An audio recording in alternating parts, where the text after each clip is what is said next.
Aujourd'hui, chaque établissement est libre de définir sa propre organisation au niveau local. Chaque établissement a l'obligation de désigner un correspondant local et un ou plusieurs suppléants. Le Code de la santé publique ne fait pas mention de profil particulier. Le correspondant local de matérovigilance peut être pharmacien, médecin, cadre de santé, IDE, gestionnaire de risque, ingénieur biomédical. En revanche, le correspondant local de réactovigilance doit être obligatoirement un médecin ou un pharmacien. Je profite pour vous rappeler qu'un formulaire d'enregistrement doit être dûment rempli sur le site de l'ANSM.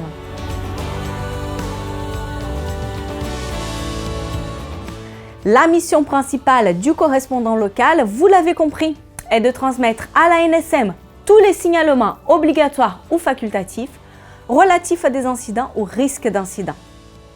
Une fois réceptionné à l'ANSM au niveau de la direction de la surveillance, le signalement va être priorisé. Il peut être prioritaire ou non prioritaire. On entend par prioritaire un incident qui a entraîné un décès, une mise en jeu du pronostic vital, des enjeux de santé publique, une action corrective du fabricant. Ces signalements prioritaires sont transmis directement aux évaluateurs de l'ANSM en charge du domaine de compétences pour une évaluation individuelle. Les signalements non prioritaires sont transmis aux coordonnateurs régionaux de matérovigilance et de réactovigilance pour une préévaluation.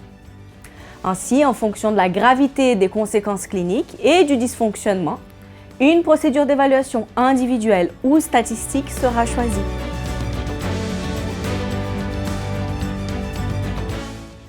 Dans la pratique, il y a des éléments indispensables au bon traitement du signalement.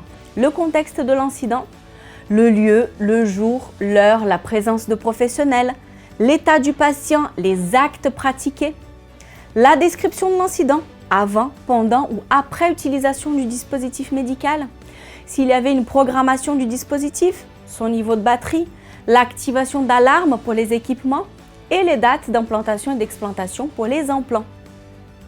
La description des dispositifs médicaux impliqués, les références, le numéro de lot ou le numéro de série dans le cas d'équipement, ainsi que le fournisseur, les conséquences cliniques constatées ou le risque de conséquences cliniques après avis médical si nécessaire.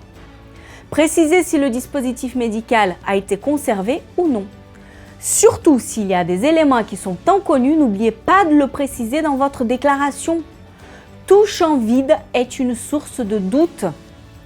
Enfin, n'oubliez pas que grâce à vous, nous pouvons détecter des failles et les corriger sur tout le territoire afin d'assurer la sécurité des patients et des utilisateurs. Merci pour votre implication.